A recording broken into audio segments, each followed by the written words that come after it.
চাইতে জানতে হবে বান্দা। এক বুজুর্গ সামারকান্দের মধ্যে হেঁটে যাচ্ছেন, দেখেন নৌকার মধ্যে এক ধনাঢ্য ব্যক্তি এক মেয়েকে নিয়ে বসে আছে, আইয়াশি করছে, খারাপ কাজে লিপ্ত।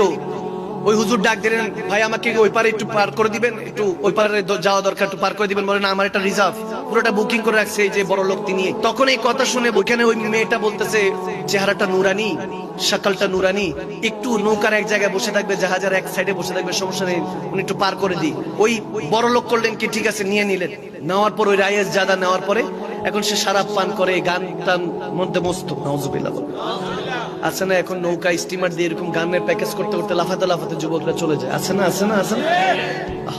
ওই রাইস জাদা অনেক টাকা পয়সা, সে যখন এই অবস্থা করলো যে ঠিক আছে হুজুরকে দিছে, এখন হুজুরকে খাওয়ার সাথে হুজুর খাবারটা নিছে, কারণ কেউ কিছু সাথে নিতে হয়, নিয়েছে। নেওয়ার পর দেখো ওখানে মদের বোতল দেখা যাচ্ছে, নাউজুবিল্লাহ, শারাবের বোতল। সে আর খাবারটা এভাবে ইগনোর করলো, বসে আছে। ওই মেয়ে গান গাচ্ছে, ওই রাইজাদা খুশি হয়ে টাকা পয়সা উড়াচ্ছে, আনন্দ ফুর্তি করছে, দুনিয়াদারির মধ্যে যখন ডুবে আছে। তখন ওই হুজুরকে বলে, আপনিও আসেন। বলে, আমি এগুলো করি না। বলে, কি করেন? বলে, আমি যখন তেলাওয়াত করি তখন কোরআন তেলাওয়াত করি। আমার যখন আনন্দ করতে মন চায় তখন আমি রবের সাথে কথা বলতে থাকি। সুবহানাল্লাহ বলে। বলে, কি বলেন কি? তখন কোরআনে পাক শুনতে চাইলে ওই রাইস জাদা, ওই বড় লোক বলে, দেখি আপনি কোরআন তেলাওয়াত। এরকম অনেক আছে, আমার নিজের দেখা, মাদানী সাহেবের নিজের দেখা অনেক বড় লোক আছে।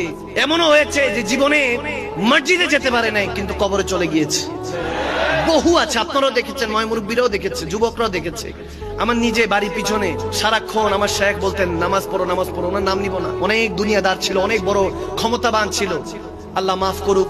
সারাক্ষণ মদ মাস্তির মধ্যে থাকতো, মদ পান করে থাকতো, শরাবের ধুন থাকতো। আমার শেখ জান সালমাদানি আলাইহির রহমাত, তিনি বলেছিলেন যে জীবন একবার তোমাকে, এই মদ তোমাকে জীবন নিবে।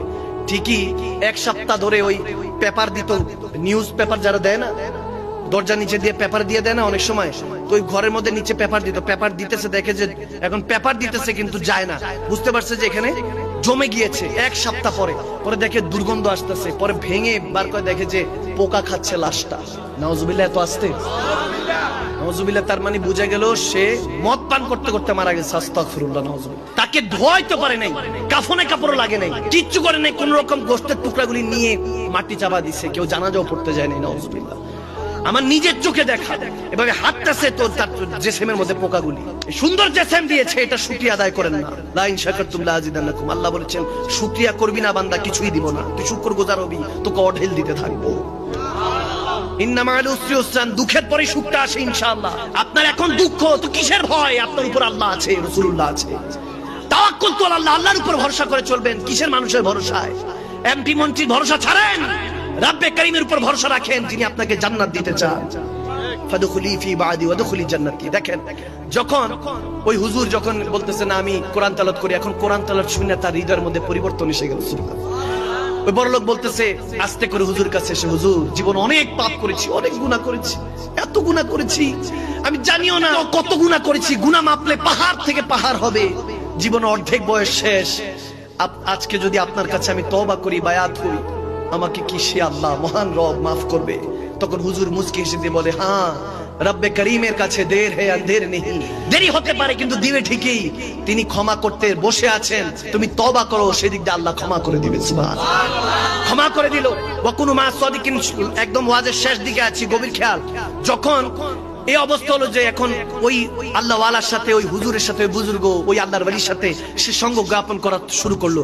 অনেকে চিন্তা করতে পারেন আল্লাহ ওয়ালার সাথে কেন চলবো? আল্লাহ ওয়ালার সাথে চললে গিয়ে তারপরে আপনি কয়লা থেকে হীরা হতে পারবেন। যখন ওই রাইস জাদা, ওই বড় লোক চলতেছে চলতেছে, দেখতে দেখতে 20-30 বছর, এখন আল্লাহ ওয়ালা নামাজ পড়ে, সেও নামাজ পড়ে। ওই বড় লোক চলতে চলতে দেখা গেছে নিজের ধন সম্পত্তি যা কিছু ছিল সব দান সদকা করে দিয়েছে, নিজের কাছে আর কিছু নেই, শুধু কাঁদতে থাকে কাঁদতে থাকে। এখন আর সে আর কিছু পরোয়া করে না, শুধু রবের পরোয়া করছে, আল্লাহর কাছে তাওয়াক্কুল করছে, আল্লাহর কাছে কান্না করছে। যখন কাঁদতেছে কাঁদতেছে, এরকম দেখতে দেখতে অনেক বছর, 20-30 বছর, ওই আল্লাহ ওয়ালা বলেন যে 20-30 বছর সে আমার কাছে ছিল, এরপরে ইন্তেকাল হয়ে গেল, সে মারা গেল। আমি নিজে দাফন কাফনের ব্যবস্থা করলাম, কান্না করতে করতে তাকে কবরে দিয়ে আসলাম, নবীর কাছে সাপোর্ট করে চলে আসলাম।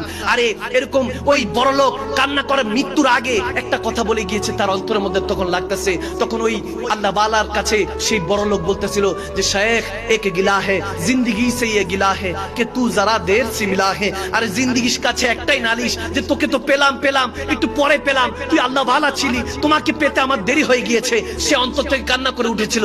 যখন সে ইন্তেকাল করে গেল, দাফন কাফন ওই হুজুর নিজে করলো। করার পরে সে এদিক সেদিক হইতেছে, হুজুর সারা রাত কান্না করতেছে, কারণ সম্পর্ক হয়ে গেছে। মুরিদ আর মুর্শিদের সম্পর্কটা অন্যরকম। এটা কোনো মুরিদ মুর্শিদের বাবা সন্তানের সম্পর্ক থেকে আরো গভীর। বন্ধু বন্ধু যেরকম হয় এরকম সম্পর্ক।